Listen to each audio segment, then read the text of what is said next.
The train chugged to a halt, a great cloud of steam hissing into the dry Nebraska air. Clara Bennett, her heart fluttering like a trapped bird, smoothed the wrinkles from her best calico dress. She carried only a small trunk packed with dreams of a new life and a hopeful letter from a man she'd never met. This dusty town, with its few wooden buildings baked by the sun, was her new beginning. She stepped onto the platform, her boots stirring up tiny puffs of sand. The train whistle gave a final, mournful cry, then slowly pulled away, leaving her standing alone. Clara peered through the shimmering heat, searching for a friendly face, a familiar wave. Mr. Thomas Johnson, her intended groom, had promised to be here. She scanned the small cluster of people near the station house, a man unloading sacks from a wagon, 2 women chatting with bonnets pulled low, and a few children chasing a stray dog. None of them looked like the kind man who had written such warm letters. A knot of worry tightened in her stomach. She clutched the worn leather strap of her trunk, her gaze sweeping the horizon, hoping to see a horse and rider approaching. Minutes stretched into an hour. The sun climbed higher, beating down on her head. The people who had been there began to leave, glancing at her with curious, then knowing eyes. She heard a snicker from a woman whose gaze lingered a moment too long. The children stopped their game and pointed. Clara felt a hot blush creep up her neck. Her hopes, once so bright, began to dim, replaced by a cold, heavy feeling of dread. Mr. Johnson wasn't coming. She was stranded, alone, and utterly humiliated. The dust seemed to swirl around her, mocking her arrival. The hot sun beat down on Clara, making her feel even smaller. The last of the townsfolk who had been at the station drifted away, but their whispers seemed to linger in the air like dust motes. A group of men gathered near the general store, their eyes drifting towards her, a smirk on one man's face. Clara could almost hear their thoughts. Another foolish woman, come all this way for nothing. Her cheeks burned with shame. She pulled her worn shawl tighter around her shoulders, wishing she could disappear into the dry earth. Each minute felt like an hour, each hour a lifetime. The grand dreams she'd nurtured on the long train ride from the east, dreams of a cozy home and a kind husband, shriveled under the harsh Nebraska sun. They felt like withered flowers trampled into the dirt. She imagined the letters she'd sent, filled with hope and careful words, now seeming so silly and naive. The ache in her chest was worse than any hunger or thirst. It was the ache of being unwanted, of being a mistake.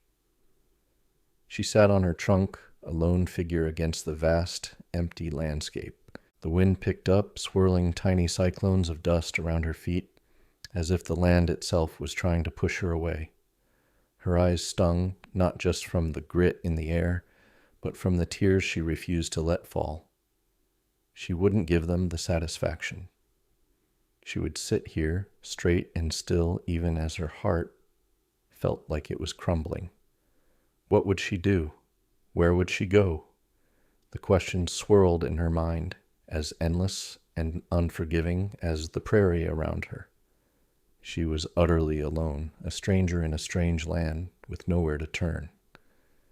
As Clara sat, feeling the weight of every staring eye, a new sound broke the quiet afternoon. The clop-clop of horse hooves drew near, followed by the gentle creak of a wagon. A man, tall and serious-looking, guided a sturdy team of horses. Beside him, perched on the wagon seat, was a little girl with big, sad eyes. She held a small, worn rag doll close to her chest. This was Daniel Hayes, a rancher from the nearby prairie, and his daughter, Mary. Daniel was in town for supplies, a task he usually did quickly, eager to return to the quiet of his ranch. Life had been hard since his wife, Mary's mother, had passed away last year. The ranch felt empty, and Mary's bright laughter had dimmed to a soft sadness. He tried his best, but he knew his little girl missed her mama deeply. As the wagon rumbled past the station, Daniel's eyes, usually fixed on the road ahead, caught sight of Clara. She sat so still, a lone figure amidst her trunk, a picture of quiet despair. He saw the dust on her dress, the way her shoulders were slumped, and the faint redness around her eyes. He knew from the whispers he'd heard in town that she was the abandoned bride. A part of him felt a pang of pity, but another part, the part that was tired and worn from his own grief, urged him to keep going. He had enough troubles of his own. Getting mixed up in another person's sadness felt like too much. He tugged the reins, guiding the horses towards the general store, trying to keep his gaze straight ahead. But as they drew closer, Mary, usually so quiet and lost in her own thoughts, turned her head. Her large, curious eyes fixed on Clara. She saw a lonely woman just like she sometimes felt lonely. Her little hand reached out, not to her father, but towards the stranger. Daniel pulled the wagon to a stop near the general store, his mind still on the supplies he needed. But Mary, usually content to sit quietly, surprised him. Before he could even step down, she slid off the wagon seat, her small boots hitting the dusty ground with a soft thud. She didn't head for the store. Instead, her tiny legs carried her straight towards Clara, who still sat on her trunk, looking utterly lost. Clara, caught in her own sad thoughts, barely noticed the little girl approaching until a small hand gently touched hers. She looked down to see Mary, her big, earnest eyes staring up. There was no judgment in Mary's gaze, only a deep, quiet understanding. Mary's own heart, so familiar with the quiet ache, recognized a similar feeling in the stranger. "Hello," Mary whispered, her voice barely a breath, as soft as a butterfly's wing. She didn't let go of Clara's hand. Clara, surprised by the sudden, gentle touch, felt a warmth spread through her cold fingers. It was the first kind touch she'd felt all day. Then Mary tilted her head slightly, her grip tightening just a bit. "Can you be my mama?" she asked, her voice a tiny plea that seemed to echo in the sudden quiet of the dusty street. The question was so unexpected, so pure, that it seemed to hang in the air, catching the attention of everyone nearby. The murmurs from the general store stopped. Daniel, who had just started to get down from his wagon, froze. His daughter's simple words, spoken with such deep longing, cut through the noise and the judgment, touching the hearts of those who heard them. For Clara, it was as if a tiny crack of light had appeared in her dark world. Daniel stood frozen, his hand still on the wagon's side. Mary's question, so simple and full of yearning, echoed in his ears. It wasn't just a child's innocent wish. It was a plea that reached deep into his own heart, a heart that had been closed off by grief for too long. He looked at Clara, then at Mary, who still held the stranger's hand with such trust. He saw the flicker of hope in Clara's eyes, a hope that Mary had sparked. He couldn't just turn away. He walked slowly towards them, his boots crunching on the gravel. "Mary," he said softly, his voice a little rough. Then he turned to Clara. "Miss," he began, feeling a bit awkward, "my daughter, she doesn't usually speak to strangers, but it seems she's taken a liking to you." He paused, clearing his throat. "My name is Daniel Hayes. This is my ranch wagon. If you have nowhere to go, I could offer you a ride to my place. It's not much, but it's shelter." Clara's eyes widened, a mixture of disbelief and relief washing over her face. She nodded, unable to speak, a lump forming in her throat. Daniel helped her lift her trunk into the back of the wagon, then offered her a hand up to the seat. Mary, her small face bright with a hopeful smile, climbed up beside Clara, still holding her hand. The journey to the Hayes Ranch was mostly quiet. The only sounds were the creak of the wagon, the gentle clip-clop of the horses, and the vast, whispering wind of the prairie. Daniel drove, his thoughts a jumble of worry and a strange new hope. Clara sat beside Mary, feeling the little girl's warm hand in hers. The sun began to dip towards the horizon, painting the sky in shades of orange and pink. As the wagon rolled on, carrying them away from the town and its judging eyes, Clara felt a tiny seed of something new beginning to sprout in her heart.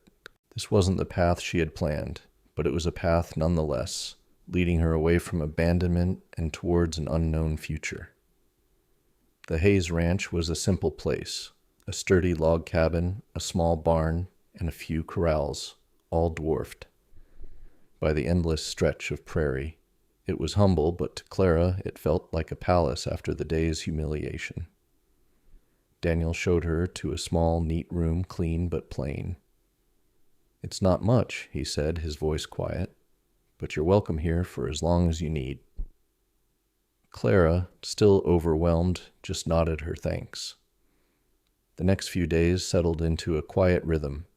Ranch life was different from anything she had known in the East. There were chores from sunup to sundown. She learned to help with the chickens, gathering eggs that were still warm from the nest.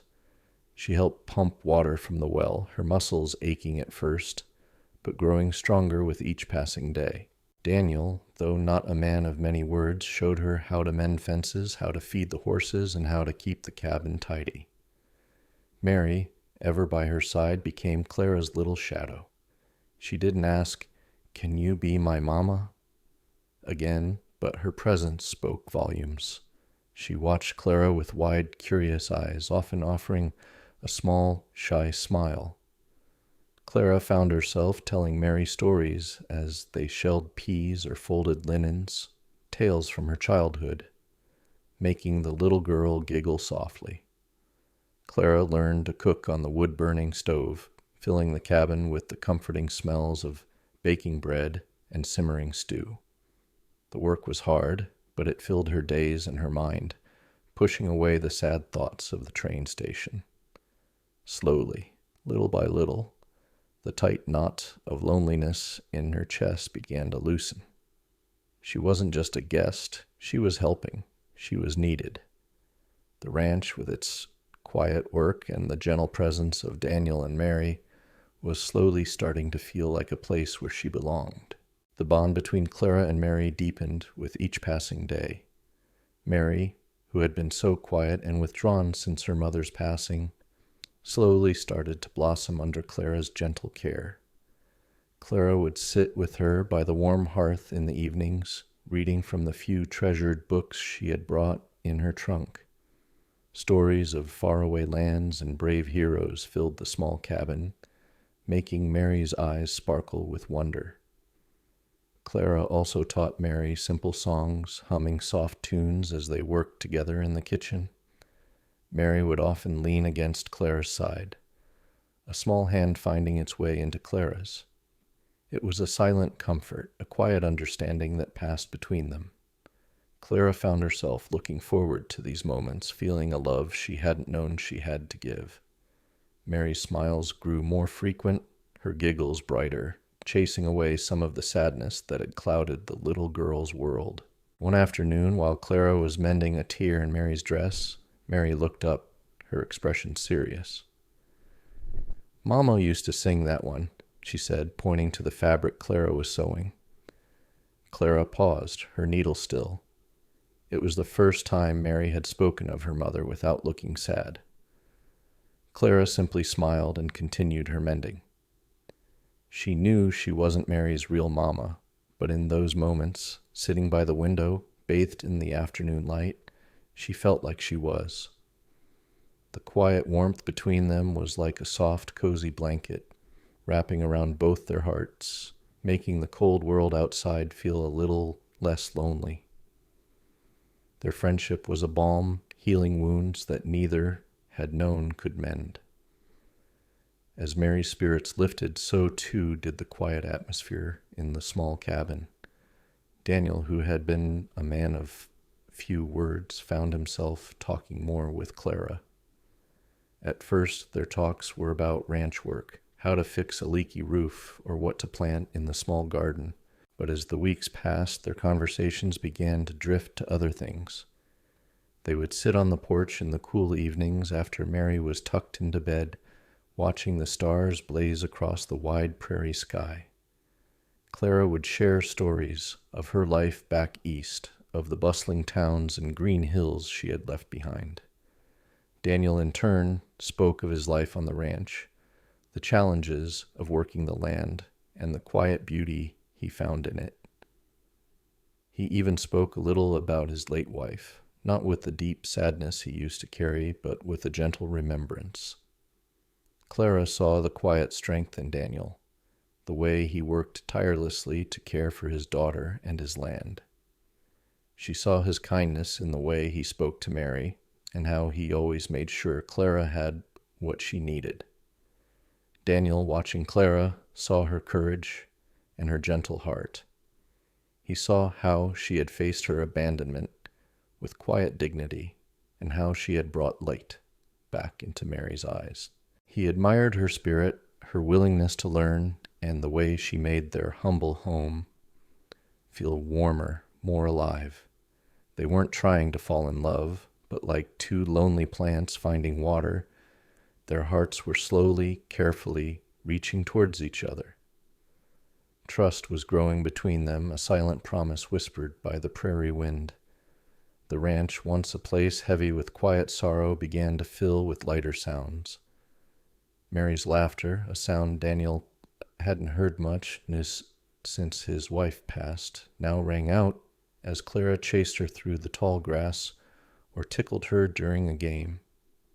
Clara, watching Mary's bright face, felt the sting of her own abandonment lessen with each joyful moment.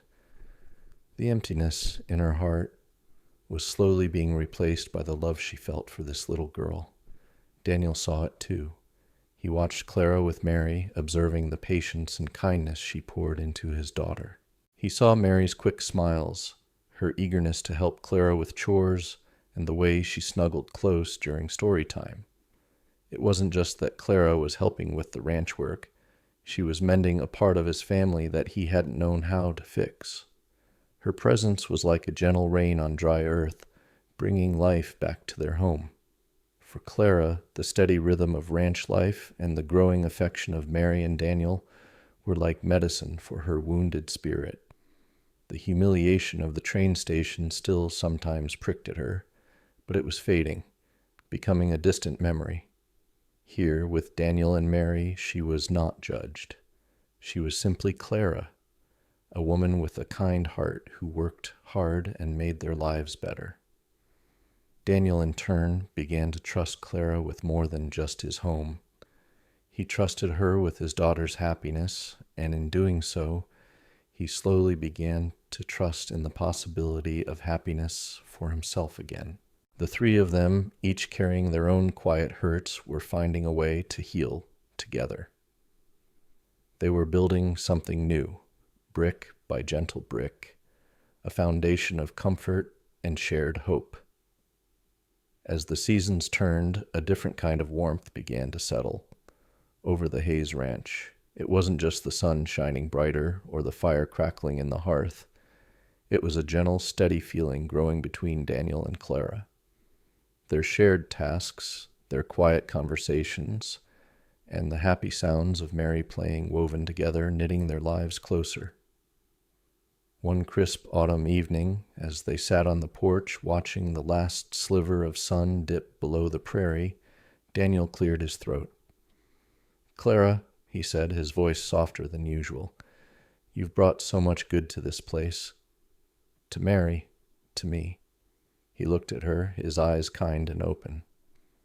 Clara felt a blush creep up her cheeks, but it wasn't from shame this time. It was from a sweet, unfamiliar feeling. Clara, in turn, saw Daniel not just as Mary's father or her rescuer, but as a good, strong man. She admired his quiet strength and the way his eyes crinkled when Mary made him laugh. She felt a deep comfort in his presence, a sense of belonging that was far removed from the cold dread of the train station. It was a love that wasn't loud or sudden, but slow and sure, like a root growing deep into the earth. They didn't speak of grand promises or rushed futures. Their affection was like the warmth of a steady fire on a cold winter night, comforting, reliable, and deeply cherished. It was a feeling built on shared smiles, unspoken understandings, and the quiet joy of watching Mary thrive.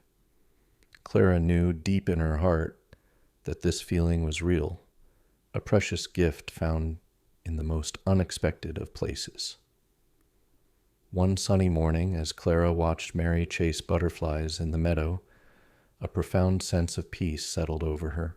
It had been nearly a year since she stepped off that train, a lonely figure with a broken heart. Now the memory of that day felt distant, like a faded photograph. She was no longer the abandoned bride, lost and unwanted. She was Clara, a woman loved and needed. Daniel walked up beside her, his hand gently touching her arm. "The corn will be ready for harvest soon," he said, his voice soft. And Mary asked if you'd help her bake a pie with the first ripe apples.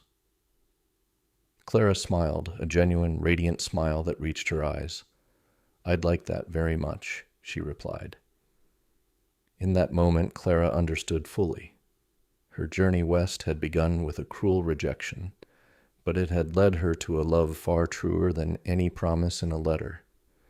She had been chosen not just by Daniel, but by Mary, whose small hand and hopeful question had changed everything. This ranch, with its dusty fields and simple cabin, was her home. Daniel, with his quiet strength and kind eyes, was her partner. And Mary, with her bright laughter and loving heart, was her daughter. The ache of rejection was gone, replaced by a steady warmth that filled her completely. She had found a family not through expectation, but through the gentle, unfolding journey of trust and tenderness. Clara, the abandoned bride, had become Clara, the cherished woman, truly chosen and deeply loved. Her new life on the prairie was more beautiful than any dream she had ever dared to dream.